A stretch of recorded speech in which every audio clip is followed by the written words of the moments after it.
जरा सोचिए, सूरज ढल चुका है। आप 16वीं सदी के एक खामोश विशाल किले के अंदर कदम रख रहे हैं। चारों तरफ सिर्फ घुप अंधेरा है, एक अजीब सा भारीपन है और रास्ता दिखाने के लिए आपके पास है सिर्फ एक छोटी सी टॉर्च की रोशनी। आज हम इसी रहस्यमयी जगह की गहराई में उतरने वाले हैं। हम बात कर रहे हैं भानगढ़ किले की, जिसे भारत की सबसे डरावनी जगह कहा जाता है। आज के इस विश्लेषण में हम इन पुरानी दीवारों के पीछे सदियों से छिपे सच को बाहर लाएंगे। अब किले के बाहर लगा भारतीय पुरातत्व सर्वेक्षण यानी ASI का ये बोर्ड ही देखिए। इस पर साफ लिखा है, सूर्यास्त के बाद और सूर्योदय से पहले भानगढ़ की सीमाओं में प्रवेश सख्त मना है। इसे पढ़कर ही किसी के भी रोंगटे खड़े हो जाए। और इस बोर्ड से जुड़ी एक बहुत ही खौफनाक अर्बन लीजेंड भी है। कहा जाता है कि एक रात 3 दोस्तों ने हीरो बनने के चक्कर में इस नियम को तोड़ा। वो गार्ड से छिपकर अंधेरे में किले के अंदर घुस गए। तभी अचानक एक दोस्त फिसलकर एक सूखे कुएं में जा गिरा। बाकी 2 दोस्तों ने किसी तरह उसे बाहर निकाला और अस्पताल ले जाने लगे, लेकिन रास्ते में ही उनकी गाड़ी का भयानक एक्सीडेंट हो गया। तीनों की मौके पर ही मौत हो गई। वहाँ के लोग आज भी मानते हैं कि ये कोई इत्तेफाक नहीं था, बल्कि ये उस किले का सीधा श्राप था। एक वक्त था जब भानगढ़ कोई वीरान किला नहीं, बल्कि 16वीं सदी का एक फलता फूलता आबाद शहर हुआ करता था। यहाँ 9000 घर थे, चहल पहल वाले बाजार थे, आलीशान हवेलियाँ थीं। लेकिन आज यहाँ एक बहुत ही अजीब और डरावना नज़ारा देखने को मिलता है। इस पूरे शहर में किसी भी घर की कोई छत ही नहीं है। दीवारें तो अपनी जगह मजबूती से खड़ी हैं, लेकिन छतें वो तो जैसे पूरी तरह से गायब हैं। आखिर ऐसा क्या हुआ होगा कि एक पूरा का पूरा बसा हुआ शहर बिना छतों के एक खौफनाक खंडहर में बदल गया? चलिए सबसे पहले उन मशहूर स्थानीय कहानियों को टटोलते हैं जो ये दावा करती हैं कि ये विशाल शाही शहर रातों रात आखिर एक श्रापित खंडहर कैसे बन गया। तो यहाँ 2 बड़ी दिलचस्प लेकिन डरावनी कहानियां आपस में टकराती हैं।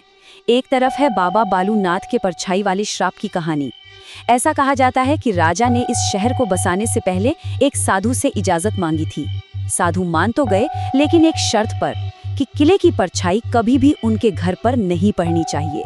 सब कुछ ठीक चल रहा था, लेकिन फिर एक राजा ने अति कर दी। उसने किले को 7 मंजिल ऊंचा कर दिया। और फिर क्या था, किले की परछाई साधु के घर पर पड़ी, उनका नियम टूटा और उनके श्राप से पूरा शहर तबाह हो गया। वहीं दूसरी तरफ एक और भी ज्यादा डार्क कहानी है तांत्रिक सिंधिया की। वो काले जादू का बहुत बड़ा जानकार था और उसे वहाँ की राजकुमारी रत्नावती से एक तरफा प्यार हो गया था। उसे पाने के लिए तांत्रिक ने एक इत्र की शीशी पर वशीकरण का काला जादू कर दिया। लेकिन राजकुमारी भी कम नहीं थी। उन्होंने उसकी चाल पकड़ ली और उस शीशी को एक भारी पत्थर पर दे मारा। वो जादुई पत्थर सीधा लुढ़कता हुआ गया और उस तांत्रिक को कुचल डाला।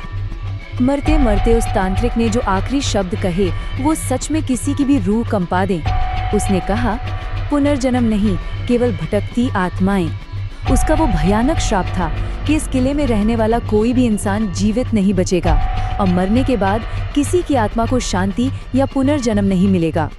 स्थानीय कहानियों के मुताबिक अगले ही साल वहाँ एक बहुत बड़ा युद्ध हुआ, जिसमें राजकुमारी रत्नावती के साथ साथ शहर के सभी लोग मारे गए। और लोगों का मानना है कि आज भी राजकुमारी और उस तांत्रिक की आत्माएं उसी किले में हमेशा हमेशा के लिए कैद हैं। इन्हीं कहानियों का ये असर है कि आज भी वहाँ जाने वाले टूरिस्ट और स्थानीय लोग अजीबोगरीब चीजें महसूस करने का दावा करते हैं। कोई कहता है कि उसे रात में महिलाओं के रोने और चीखने की आवाजें आती हैं, तो कोई टूटी हुई चूड़ियों और घुंघरों की झंकार सुनने की बात करता है। कुछ लोगों को ऐसा लगता है जैसे कोई अदृश्य साया उनके ठीक पीछे चल रहा है। और कभी कभी तो खंडरों में से अचानक एक अजीब सी इत्र की महक आने लगती है। सबसे खौफनाक किस्सा तो एक जर्नलिस्ट का है। उसकी गाड़ी वहां अचानक से बंद हो गई। तभी अंधेरे में से एक अनजान आदमी आया। उसने एक झटके में गाड़ी स्टार्ट की और मुड़कर बस इतना कहा, वे तुम्हें चाहते हैं। बस इन्हीं सब बातों ने भानगढ़ को भारत का सबसे हॉन्टेड या डरावना स्थान बना दिया है। अब आता है इस पूरी कहानी का सबसे बड़ा ट्विस्ट। जब हम इन सुनी सुनाई भूतिया बातों से थोड़ा पीछे हटते हैं और एक इन्वेस्टिगेटर की तरह विज्ञान के चश्मे से देखते हैं, तो पूरी की पूरी कहानी ही 180 डिग्री पलट जाती है। सबसे पहले तो एक बहुत ही चौंकाने वाले सच से पर्दा उठाते हैं। इतिहास के किसी भी पन्ने पर राजकुमारी रत्नावती या उस तांत्रिक सिंधिया के वजूद का कोई रिकॉर्ड है ही नहीं। जी हाँ, शून्य। ऐसा कोई भी ऐतिहासिक दस्तावेज या शिलालेख नहीं है जो ये साबित कर सके कि ये दोनों कभी इस दुनिया में थे भी। इसका सीधा सा मतलब ये है कि भानगढ़ की इस पूरी भूतिया इमारत की नींव सिर्फ और सिर्फ ऐसी लोक कथाओं पर टिकी है जिसका कोई ठोस ऐतिहासिक सबूत मौजूद ही नहीं है। तो फिर एक बहुत वाजिब सवाल उठता है, अगर भूत नहीं है तो लोग वहाँ सच में इतना डर क्यों महसूस करते हैं? इसका एकदम सटीक जवाब हमें विज्ञान देता है, जिसे कहते हैं इंफ्रासाउंड। 1980 में विक टैंडी नाम के एक इंजीनियर ने एक पंखे के साथ एक बहुत ही कमाल का एक्सपेरिमेंट किया था। उन्होंने पाया कि 20 हर्ट्ज से नीचे की जो साउंड वेव्स होती हैं, उन्हें हमारे कान सुन तो नहीं सकते, लेकिन हमारा शरीर उनकी वाइब्रेशन को महसूस जरूर कर सकता है। और यही वाइब्रेशन हमारे अंदर अचानक से घबराहट, चक्कर आना और ये फीलिंग पैदा करती है कि कोई हमें घूर रहा है। अब भानगढ़ को देखिए, ये एक सीस्मिक जोन यानी भूकंप संभावित क्षेत्र में है। जब वहाँ की उन पुरानी टूटी फूटी दीवारों और पत्थरों के बीच से तेज हवा गुजरती है तो वो प्राकृतिक रूप से ही ये इंफ्रासाउंड वेव्स पैदा करती है। यानी डर सीधा इंसानी शरीर में पैदा होता है, किसी भूत की वजह से नहीं। इसके साथ ही एक और बहुत ही दिलचस्प मनोवैज्ञानिक कारण जुड़ा है, जिसे कहते हैं पैराडोलिया। ये हमारे दिमाग की एक ऐसी आदत है जहाँ वो बेतरतीब आकृतियों या अंधेरी परछाइयों में जाने पहचाने पैटर्न ढूंढने लगता है, जैसे कि इंसानों के चेहरे। आपको 1976 की वो मशहूर मार्स फेज वाली फोटो तो याद ही होगी। भानगढ़ में भी बिल्कुल यही होता है।